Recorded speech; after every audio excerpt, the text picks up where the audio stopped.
माननीय प्रधानमंत्री जी ने कई बार इस विषय में कहा है कि एक जन आंदोलन लाना है कोविड से लड़ने की इस लड़ाई में। तो उस समय पर एक वीडियो जो कि सोशल मीडिया पे बड़े विस्तृत रूप से सर्कुलेट हो रहा है, हम आप लोग की दृष्टि में लाके दिखाना चाहेंगे और यह पूछना चाहेंगे कि क्या जरूरी नहीं है कि हम सब लोग सही कार्य करें, हम सब लोग ध्यान रखें, ये देखें कि क्या हमारा जो यह कार्य है, जो एक्टिविटीज हम कर रहे हैं, वह कोविड सेफ है या नहीं है। इस विषय में इस वीडियो को मैं आप सबके सामने प्रस्तुत करना चाहूंगा।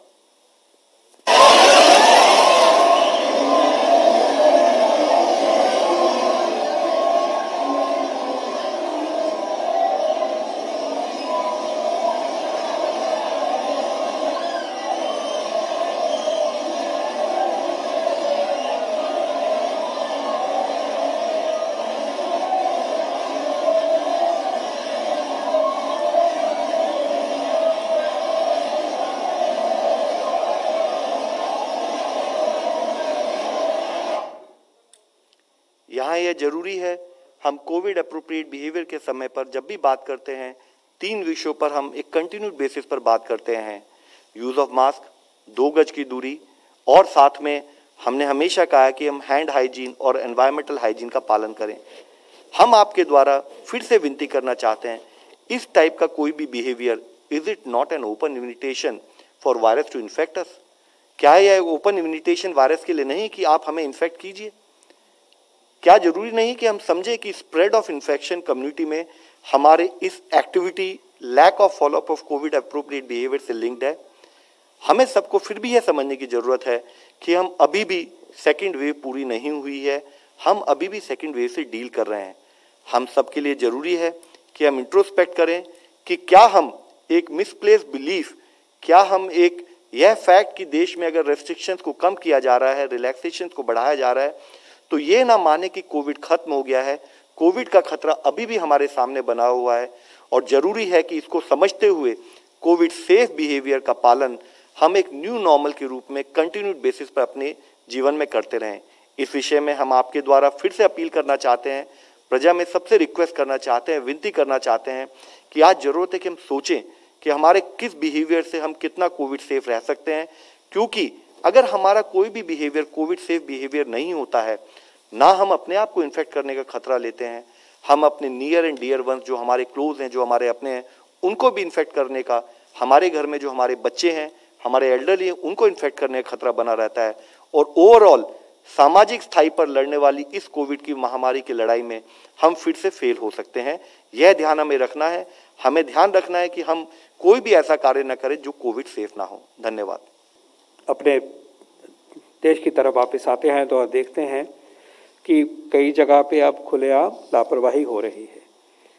लापरवाही हो रही है शहरों में, मार्केट्स में, छोटे शहरों में, बड़े शहरों में, और लापरवाही हमारे जो पर्यटन स्थल हैं, टूरिस्ट डेस्टिनेशंस हैं, वहाँ पे ख़ास तरह से, क्योंकि बहुत लोग बाहर से आके वहाँ पहुँचे हैं और रिलैक्स करने के लिए पहुँचे हैं। एक और रिलैक्सेशन का माहौल होता है, रिक्रिएशन का माहौल होता है। तो उसमें हमें ये जो इन्फॉर्मेशन आपके साथ साझा की गई और आप जान भी रहे हैं, पर्टिकुलरली एक नया रिस्क वहाँ दिखाई दे रहा है। और इस तरह से मिक्स एंड मिंगलिंग होगी, इस तरह से दूरी घटेगी, तो वायरस के लिए एक से दूसरे से चौथे पे पहुँचना आसान हो रहा है, हो गया है, होता रहा है। और हमें इसके बारे में ज़रूर सोचना चाहिए कि ये किस तरह से इसका एक बैलेंस्ड अप्रोच करी जाए। टूरिज़्म होना चाहिए, जितनी रिस्ट्रिक्शंस खुल गई हैं उसके हिसाब से ज़िंदगी बढ़नी चाहिए, लाइवलीहुड होनी चाहिए, ये भी ज़रूरी है। लेकिन अगर हम वो काम करते हुए लापरवाही बरतेंगे और डिसिप्लिन की तरह नहीं करेंगे, और सिंपल जो प्रिकॉशंस कही गई हैं, बार बार कहा गया है, मास्क लगाना है, 2 गज की दूरी रखनी है, सफाई रखनी है, ये बार बार जो मैसेजेस दिए गए हैं माननीय प्रधानमंत्री जी के द्वारा, उन्होंने इस चीज़ को लीड किया और अभी भी आज वो इतना रेलेवेंट है, वो सारा जो जनता के लिए अपील है। तो ये सीरियस सिचुएशन हो सकती है और इसको अभी भी हम बचा सकते हैं, क्योंकि ये सब जहाँ होगा वापस आएंगे, आगे मिक्स मिंगलिंग होगी, आगे बात बढ़ेगी और वायरस का प्रकोप बढ़ेगा। this is a cause for concern. We want to place on record serious cause of concern because of the visuals that are being witnessed, where crowds are mingling, social distancing is not being maintained, masks are not being worn, and this has been highlighted in no less a place as the cabinet meeting taken by the Honorable Prime Minister yesterday. So एक बार ये appeal है कि ये इस तरह का माहौल पैदा नहीं होना चाहिए, नहीं करना चाहिए। वो टाइम अभी आया नहीं है जब ये हम सब कुछ कर सकते हैं। जब आएगा तो सब कुछ ही आएगा वापस, लेकिन तब तक हम अगर प्रिकॉशन नहीं लेंगे, इस तरह से हम ऐसा व्यवहार करेंगे तो हम सिर्फ वायरस को ही मौका देंगे और वायरस हमारे पे हावी होगा। बहुत बहुत मुश्किल से इस सिचुएशन में पहुंचे हैं कि केसेस डिक्लाइन पे हैं। थोड़े ही ज़िलों में सिचुएशन ख़राब है, ये हम मानते हैं, लेकिन ये सब कुछ हमसे छिन सकता है क्योंकि अभी भी हमने पूरी तरह से वायरस के ऊपर काबू नहीं पाया है। और वो मौका अगर हम देंगे जिससे वायरस फैलता है, वायरस को मौका मिलता है, चेन्स ऑफ ट्रांसमिशन लॉन्च होती हैं, that is something which we cannot afford.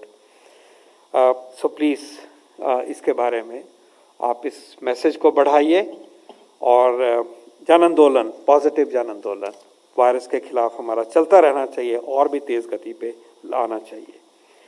I then want to emphasize the second point, and that is in relation to the vaccination of pregnant women. As you are aware, last week guidelines for administering vaccine to pregnant women have been issued. These guidelines have been concluded after deep discussions, evaluation of scientific data, and the scientific data is now totally in favor of pregnant women receiving vaccine. The three vaccines that we have are entitled to be used in pregnant women. इसी उपलक्ष्य में मैं ये कहना चाहूँगा कि ये क्यों ज़रूरी है, ये खुल के बात आनी चाहिए, इसके ऊपर डिस्कोर्स बढ़ना चाहिए कि ये जो समूह है गर्भवती महिलाओं का, उनको अब वैक्सीन लेने की तरफ, वैक्सीन से जोड़ने के लिए हमारे कदम होने चाहिए और बेधड़क उनको ये वैक्सीन लेना है। ये याद रहे कि गर्भावस्था में कोविड का प्रकोप लगभग उतना ही होता है जैसे आम व्यक्तियों को होता है। उस उम्र में जैसे आम व्यक्तियों को होता है उतना ही होता है, लेकिन अगर कोविड का प्रकोप गर्भवती महिला में होता है तो उसकी सीरियसनेस बढ़ जाती है। It is a more serious disease in a pregnant woman because at that stage the physiology of the lady is different. There are other complications of pregnancy that may be there, may not be there. Nonetheless, it's a different physiology, it's a different way in which the body is responding. It is about two lives. दो जिंदगियां हैं, एक जिंदगी नहीं, दो जिंदगियां हैं। और इस सिचुएशन में वायरस का प्रकोप नॉर्मल व्यक्तियों की बजाय प्रेग्नेंट वुमेन में ज़्यादा होता है, सीवियर इलनेस हो सकती है। इसलिए एक खास रीज़न है कि हम प्रेग्नेंट वुमेन को वैक्सीन लगाएं। नंबर 2, कुछ कॉम्प्लिकेशंस है जो बढ़ जाती हैं अगर कोविड प्रेग्नेंट वुमेन में होता है। प्री टर्म डिलीवरी, जो पूरे प्रेगनेंसी का पीरियड ना होके प्रीमेच्योर डिलीवरी हो जाना, जो टाइम से पहले डिलीवरी हो जाती है जबकि बच्चा भी पूरी तरह से तैयार नहीं है बाहर की दुनिया के लिए। सो pre term delivery, pre term birth का चांस, प्री टर्म लेबर का चांस बढ़ जाता है। उससे महिला को भी नुकसान हो सकता है और अगर प्रीमेच्योर बेबी पैदा होते हैं तो फिर उनकी अपनी ही कॉम्प्लिकेशंस हैं। इसलिए उस कॉम्प्लिकेशन के आने से कोविड की सिचुएशन में प्रेग्नेंट वुमन में जब होता है तो ये एक और रिस्क हो गया, तो बच्चे को भी रिस्क हो गया। प्रेगनेंसी की एक नई कॉम्प्लिकेशन आ गई, सीवियर डिजीज आ गई। तो कुल मिला के मैसेज ये है कि क्लियर है कि pregnant women should receive vaccine. इसको थोड़ा वक्त लगा ये रिकमेंडेशन बनने में, क्योंकि वैक्सीन की सेफ्टी के बारे में जैसे जैसे नॉलेज एकत्र हुआ उसके बाद ही ये रिकमेंडेशन करी जा रही है दुनिया भर में, और उसी तरह से अब रिकमेंडेशन आपके सामने हमारे देश के लिए आई है। तो मेरी विनती है सरकार की तरफ से कि गर्भवती महिलाओं को वैक्सीन लगाने के लिए प्रेरित करें, परिवार उनकी मदद करें, समाज उनको वैक्सीन की उपलब्धता जहां है उन सेंटर्स के साथ जोड़ें और इसके लिए कोई टेस्ट कराना है पहले से, नो, कोई बिल्कुल ज़रूरत नहीं है। जाइए अपना वैक्सीन लगाइए, vaccine are safe, vaccine are effective.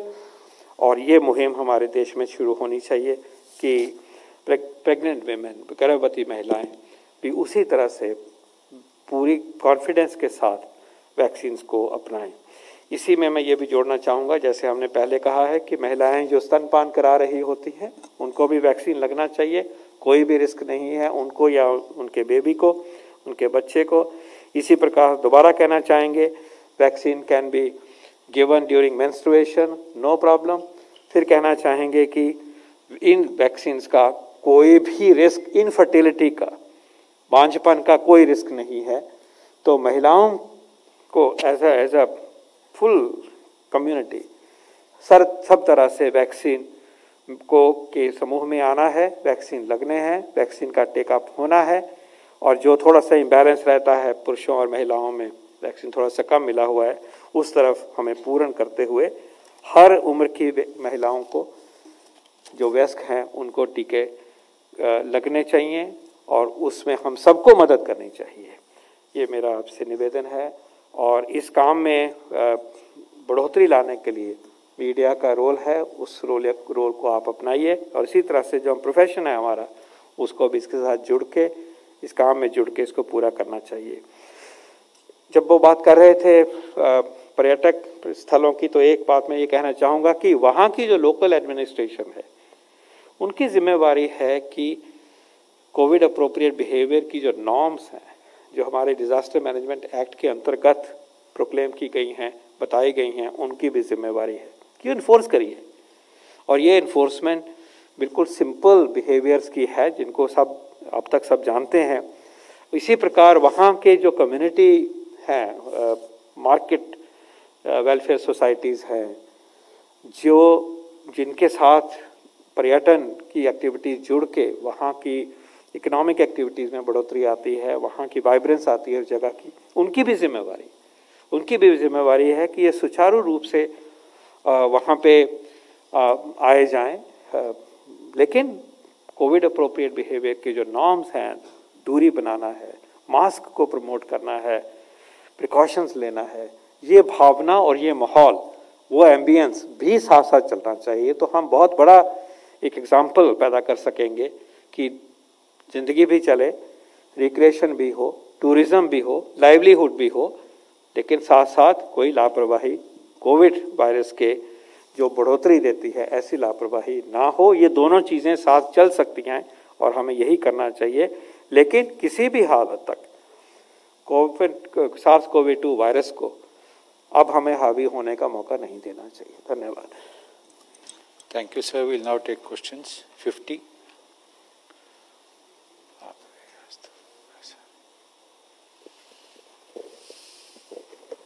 Sir, there are also cases of Zika virus, around 14 cases that are being reported from Kerala. So what is the response of the Health Ministry at this point? Because Kerala already is reeling under a number of COVID cases already. There are some Zika cases which have been reported from Kerala. To monitor the situation and to support state government in that endeavor, a 6-member senior team which consists of people from public health point of view, which also consists people from vector control, clinician from AIIMS.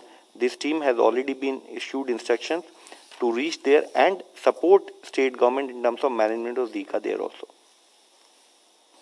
Okay, number 10. Sir मैं पवन हूँ दैनिक भास्कर से।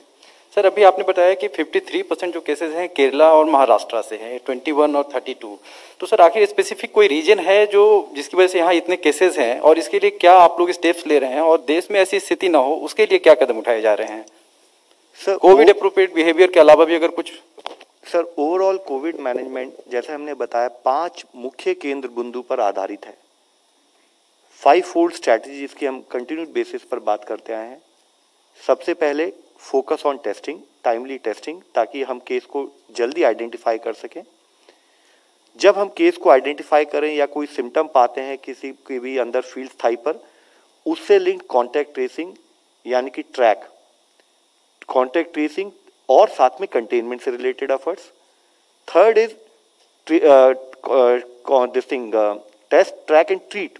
The third component is equally important component is कि या तो वह patient depending on his health condition, depending on other parameters, क्या हम उसको होम आइसोलेशन में मॉनिटर करें या जरूरत पड़े तो उसको हॉस्पिटल सेटिंग में ले जाकर ट्रीटमेंट किया जाए, depending again on the severity of case, whether that case only need isolation तो हम उनको कोविड केयर सेंटर में लेके जाए, अगर किसी को ऑक्सीजन सपोर्ट की जरूरत है तो हम उसको कोविड हेल्थ सेंटर पर लेके जाए, किसी को कोई सीवियर केस है तो हम उसको जहां आईसीयू या वेंटिलेटर सपोर्ट हो तो हम उनको वहां से कोविड डेडिकेटेड हॉस्पिटल्स में लेकर जाएं। इसके साथ ही फोर्थ कंपोनेंट है focus on vaccination. Vaccination is a important preventive tool which can help us in long term for management of Covid. पांचवा और सबसे मुख्य इंपॉर्टेंट कंपोनेंट जो हमने आपने भी इसके बारे में कहा है is about Covid appropriate behaviour. तो दो तरह की वैक्सीन हमारे सामने है, एक वैक्सीन है social vaccine in terms of covid appropriate behaviour, दूसरी वैक्सीन है जो कि हमने प्रॉपर प्रोसेस के थ्रू आइडेंटिफाई करके जो हम फीड पर लगा रहे हैं। अगर हम इन दोनों कंपोनेंट को ध्यान रखें और टाइमली टेस्टिंग करें, कंटेनमेंट पर ध्यान रखें और साथ ही ट्रीटमेंट पर हमारा फोकस बना रहे तो हम केसेस को मैनेज कर सकते हैं। जैसे इस विषय में आपने कहा है कि कुछ स्टेट्स में अगर केसेस आते हैं तो on A continued basis union government state के साथ चर्चा करती है, आइडेंटिफाई करती है कि क्या एडिशनल स्टेप्स लेने चाहिए ताकि हम उन केसेस को कंट्रोल कर सकें। दूसरा, हम स्टेट की नॉलेज में यह भी लाते हैं based on the details available कि क्या कारण हो सकते हैं केसेस बढ़ रहे हैं। जैसे हम आपसे एक शॉर्ट में अगर हम बताना चाहें तो देखिए केसेस बढ़ने में हमने इससे पहले कई बार बात की, it is about human host, infection spread from one person to other person. तो अगर हम प्रिवेंटिव स्ट्रैटेजीज के रूप में proper isolation, proper covid appropriate behaviour processes को फॉलो करें तो हम काफी हद तक चेन ऑफ ट्रांसमिशन को रोक सकते हैं। और यह ही विषय कंटिन्यूड बेसिस पर not only state government but district administration से भी बातचीत करके उस बारे में फोकस करने के लिए कहा जाता है। 107 सर, भारत में 12 से 18 साल के बच्चों के इस्तेमाल के लिए जाइडस कैडिला की जो वैक्सीन है वो कब तक उपलब्ध हो जाएगी? क्योंकि ये बताया गया कि शायद ट्रायल इसका कंप्लीट हो गया है। जाइडस कैडिला ने अपने वैक्सीन का फेज 3 ट्रायल का जो डेटा है वो सीडीएस को, डीसीजीआई को सबमिट किया है पिछले हफ्ते, और उसकी जांच जो वैज्ञानिक इंफॉर्मेशन आई है, डेटा है, एविडेंस है, उसको एग्जामिन किया जा रहा है। और वो इस प्रोसेस में इंफॉर्मेशन मांगी जाती है, सबमिट की जाती है। That process is very very actively on. As we have stated from this podium also, उस ट्रायल में बच्चों को भी इंक्लूड किया गया है। और अब हमें उम्मीद करनी चाहिए कि जब ये सारा डेटा की इवैल्यूएशन हो जाएगी साइंटिफिक प्रोसेस के द्वारा, तो जो भी रिकमेंडेशन सामने आएगी उसको हम फॉलो करेंगे। और वो रिकमेंडेशन में अगर ये भी पाया जाता है कि there is enough evidence to support vaccination by this vaccine for children between 12 to 18, let's say, and that also will be provided at that time, depending on the data and the robustness of the data, scientific evidence that it is an effective vaccine. So we should wait for that process to be over. We should wait for the decision to be made by our scientific system that exists in the DCGI. 18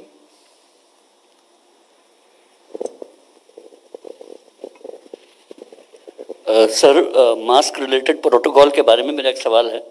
हम लोग दिल्ली की सड़कों पर देखते हैं कि लोग तैनात हैं मोबाइल लेकर आपकी गाड़ियों तक में, लेकिन पॉलिटिकल लीडरशिप आपने कई अभी फंक्शनों में देखा होगा, उनके मास्क दिखाई नहीं दे रहे हैं। ये लीडर किस तरह का संदेश जनता को देना चाहते हैं? क्या आम पब्लिक या पॉलिटिकल क्लास में कोई डिफरेंस है प्रोटोकॉल का? बी सवाल ये है कि जिन लोगों ने 2 डोज ले रखी हैं और उनके पास सर्टिफिकेट है, तो जब उनका चालान काटने आए तो क्या उनकी माफ़ी नहीं होनी चाहिए? देखिए, सबसे पहले जो विषय आपने कहा है, एक बड़े जेनरिक अप्रोच में हमें समझना है कि Covid appropriate behaviour is uniformly applicable and is one of the most important tool to manage COVID-19. यहाँ हम किसी विशेष वर्ग की बात करें या समाज के किसी भी वर्ग की बात करें, हमारे लिए जरूरी है कि यह बिहेवियर हर लेवल पर इक्वली इम्पॉर्टेंट है। आप अगर कोई इंडिविजुअल एग्जांपल देना चाहेंगे तो हमारा आपसे यही रिक्वेस्ट रहेगी कि जरूरी है कि हर वर्ग पे उसी स्थाई पर फॉलो किया जाए। और इसी के तहत हमने आपको दिखाया उस वीडियो के अंतर्गत भी कि कैसे कुछ स्थाई पर कोविड एप्रोप्रिएट बिहेवियर ना फॉलो के करने के कारण हमें भय है कि वहां पर कोविड केसेस फैल सकते हैं और उनके द्वारा और दूसरे प्रांतों में भी कोविड केसेस फैल सकते हैं। तो यूनिफॉर्मली फॉलो करने वाली स्ट्रैटेजी है, सबको करना चाहिए। जो आपने वैक्सीनेशन के विषय में कहा है, आपको माननीय प्रधानमंत्री ने एक बहुत शॉर्ट में जो एक बहुत इंपॉर्टेंट पॉइंट हाईलाइट किया है कि दवाई भी कड़ाई भी। हम वैक्सीन लें, vaccine will support us, vaccine will help us to prevent getting infected to begin with. Worst case scenario, even if we get infected, अगर हम इन्फेक्ट होते भी हैं तो हमारी डिजीज की सीवियरिटी बहुत कम होगी। लेकिन जरूरी है कि जब हमने वैक्सीनेशन लिया है तब भी हम कोविड सेफ बिहेवियर का उसी हिसाब से पालन करें। 58 सर, अभी आपने तस्वीर दिखाई केम्प्टी फॉल की और आपने बताया कि कल प्रधानमंत्री जी ने काउंसिल ऑफ मिनिस्टर्स ने में क्या कहा है। सर, उत्तर प्रदेश सरकार ने 25 जुलाई से कांवड़ यात्रा बोला है कि वो सस्पेंड नहीं करेंगे। कांवड़ यात्रा इस बार उत्तर प्रदेश में निकाली जाएगी और यूपी के मुख्यमंत्री ने उत्तराखंड के मुख्यमंत्री से भी बात की है इस विषय में और कहा है कि कोऑर्डिनेशन करके इस बार कांवड़ यात्रा, जो कि पिछले साल सस्पेंड की गई थी, इस बार निकाली जाएगी। तो क्या सर इसको लेकर के सेंट्रल गवर्नमेंट इंटरवीन करेगी? क्योंकि कांवड़ यात्रा हमने देखा है किस तरीके से कुंभ में कोविड प्रोटोकॉल्स का पालन नहीं हुआ। सर, यहाँ ये जरूरी है कि हमने आपको इसी मंच से कई बार एक ही बात बताई है। एक पर्टिकुलर समय तक जब देश में बहुत अधिक इन्फेक्शन का स्प्रेड नोट किया गया, तब आप देखेंगे कि हर स्टेट में रिक्वायर्ड एक्शन लिया गया in terms of management, including large scale restrictions और ऑल्सो पुट इन प्लेस। बहुत रिस्ट्रिक्शन भी लगाई गई। जैसे जैसे केसेस में कमी आई, तो जैसे कि माननीय प्रधानमंत्री जी ने इस विषय में भी एक बार कहा था कि जान भी जहान भी, तो उन दोनों को बैलेंस करते हुए कैसे बढ़ना है। आप देख रहे हैं कि अब हर स्टेट पर, हर लेवल पर रेस्ट्रिक्शन में थोड़ी ईजी किया जा रहा है। उस समय पर बहुत जरूरी है कि जब हम इस कंपोनेंट में बात करें कि एक तरफ इकोनॉमी चले, एक तरफ हम अपनी रेगुलर लाइफ को सुचारू रूप से चलाएं और रेस्ट्रिक्शन से बचें, और रेस्ट्रिक्शन में जो रिलैक्सेशन आए, तो जो भी कार्य किया जाए, फील्ड स्थाई पर जो भी कार्य किया जाए, वह कार्य कोविड सेफ करके किया जाए, यह बहुत मुख्य हो जाता है। तो आप अगर एक पर्टिकुलर इवेंट के बारे में पूछेंगे, जैसे इससे पहले हमारे मित्र ने एक पर्टिकुलर वर्क के विषय में पूछा था, इस विषय में फिर हम आपसे कहना चाहेंगे, गवर्नमेंट ऑफ इंडिया की तरफ से, यूनियन मिनिस्ट्री ऑफ हेल्थ की तरफ से जो गाइडलाइन दी जाती हैं, वह किसी विशेष वर्ग के लिए ना होते हुए एक क्लैरिटी होती है कि किस प्रोसेस को फॉलो करके हमें रिलैक्सेशन दी जानी चाहिए, और वही हम स्टेट को अवगत कराते हैं। जरूरी यह है कि जब हम कोई भी कार्य करें, is it going to be done in a covid safe manner is going to be the most important task. 15 Two quick questions, sir. One, where is Moderna stuck? How much time is it going to take? And the other is about the Lambda variant, the new variant. How much do we know about it? Is it a concern for India? On the Moderna vaccine, as you know, this vaccine is now under emergency use authorization. The government is working actively with the manufacturers to see how to make this vaccine available in the country, importing into the country, and those efforts are on. There is a process that has to be gone through. There are contractual understandings to be developed, and this process is being actively pursued. On Lambda variant, you want to comment? Lambda variant is a variant of concern, variant of interest, which has originally been detected in Peru. It has spread to, and there it has been somewhat dominant in their pandemic. It has spread to Europe. It has been detected in some other countries as well. As I said, it is a variant of interest. That means its total significance is still being explored. And as far as we know, this has not entered our country. We have not detected this variant in our country. Our surveillance system, a very effective INSACOG surveillance system, will detect it should it happen to come into our country, because when you do sequencing, then all this will be picked up. So we should watch for that, that space in terms of how this or any other variant for that matter would appear. As I said, it is a variant of interest. That means its public health significance is being watched, but it has not been proven for excessive transmissibility or for impact on excess severity or any other public health issues such as issues related to vaccine, etc.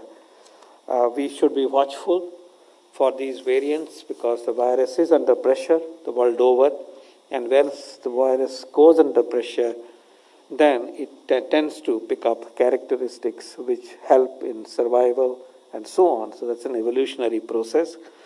But as of now, yes, we should be watching such variants for their presence in our country. But as of now, we have no evidence that this has been detected in any part of our country. Anything else you want to add? Sir, जैसे sir ने कहा, I'll just add one or two small points on the top of it. So this is the 7th variant of interest which has been identified by WHO on June 14th. और अब तक 25 देशों में इस particular variant को पाया गया है. देश में अभी तक कोई भी केस इसका नहीं पाया गया. इंसाकॉग इसको मॉनिटर करता है जैसे आप लोगों की नॉलेज में है, और we are watchful on this issue. Primarily यह वेरिएंट जो पाया गया है पेरू में पाया गया है, जहां पर कि 80% के करीब इन्फेक्शन पेरू में इस पर्टिकुलर वेरिएंट से नोट किए गए हैं, या अदरवाइज ये पाया गया है जैसे कि साउथ अमेरिका की बाकी देश हैं जो कि इक्वाडोर और अर्जेंटीना में कुछ केसेस इससे संबंधित यूके और यूरोपियन कंट्रीज में भी पाए गए हैं. और इंसाकॉग की तरफ से एवरीथिंग गेट्स मॉनिटर्ड, और जो भी कोई इसका पब्लिक हेल्थ इंपैक्ट होगा जैसे सर ने कहा है उसके हिसाब से एक्शन लिया जाएगा. नंबर 2. सर, कुछ राज्यों ने चिंता जताई है कि उनका वैक्सीन की कमी है, और दिल्ली के अंदर भी देख रहे हैं कि कोवैक्सीन का पहला डोज नहीं मिल रहा है, और ऐसे कई और दूसरे एनसीआर में भी देखा जा रहा है. तो वो कब तक अवेलेबल होगा लोगों के लिए? देखिए, वैक्सीन की ओवरऑल डिस्ट्रीब्यूशन जो है वो प्रोडक्शन जितनी आ रही है उसके साथ एक सिस्टमैटिक तरीके से स्टेट्स को डिस्ट्रीब्यूट किया जाता है.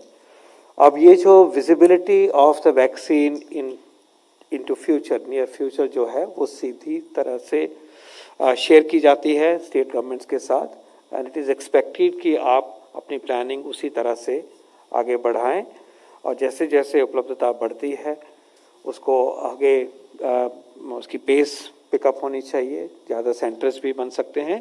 तो it's a very well calibrated process that we should be undertaking.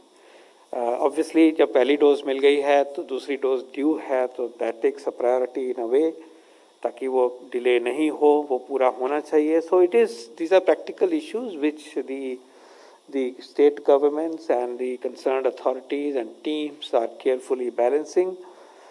As we move forward, when there will be more vaccine availability, things will ease up, but then this is the way we should move. But also I urge that the vaccine availability in the private sector should be utilized optimally. We should look at that that channel of availability also, because there may be a vaccine on that side being available, and we should encourage people, and we should also help people to receive vaccines from the private channel as well.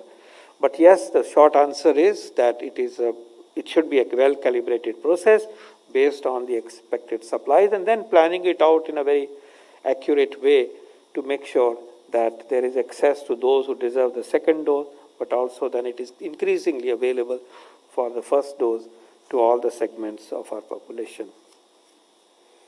Number 29.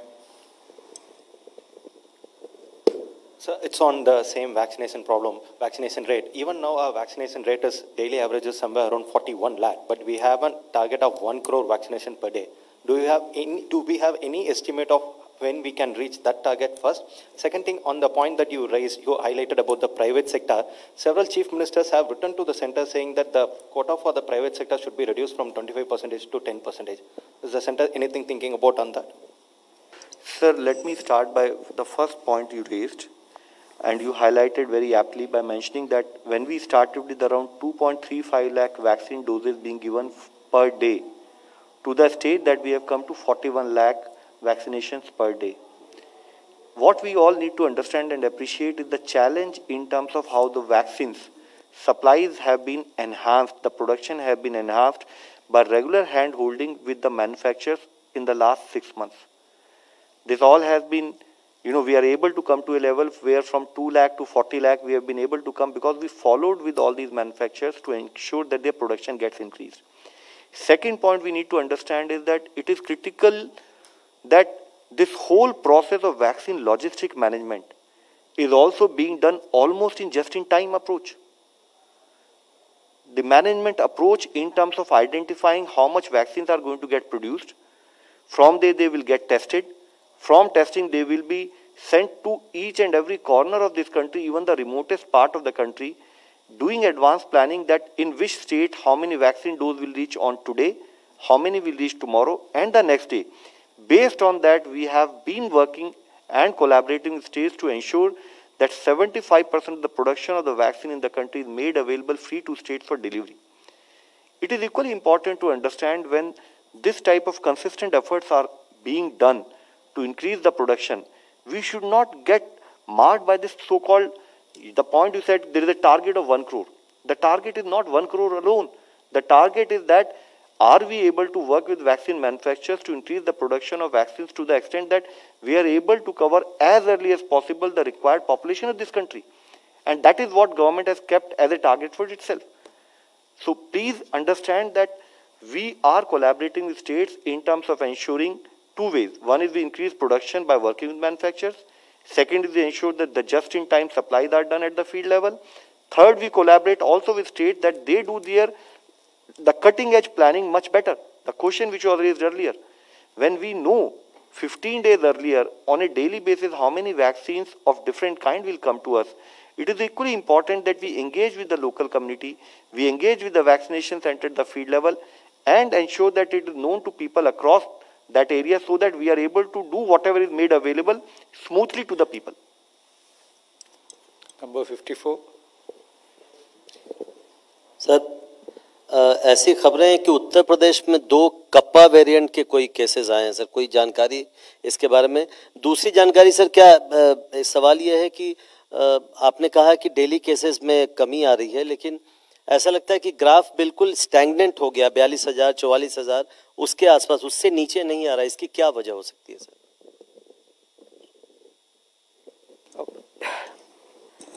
I think जो second सवाल है वो उसकी बात पहले करनी चाहिए। आप ठीक कह रहे हैं कि उसी पे है, स्लो हो गया है, पहले ऐसे डिक्लाइन हो रहा था, तेज गति से था, तेज स्पीड से था। तो ये दर्शाता है कि don't take the situation for granted. अगर 35, 36, 37 है तो पहली वेव जब आई थी तो उसका जो मैक्सिमम था उसका अभी भी 1/3 है या 1/3 से भी ज़्यादा है, ये हमें दर्शाता है।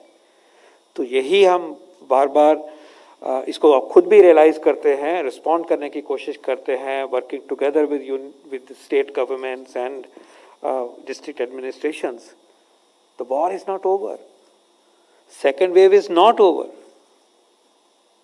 Second wave is not yet over. It is perhaps more visible in some zillas, as you have seen, and more visible in 2 particular states, and also our smaller states in the northeast.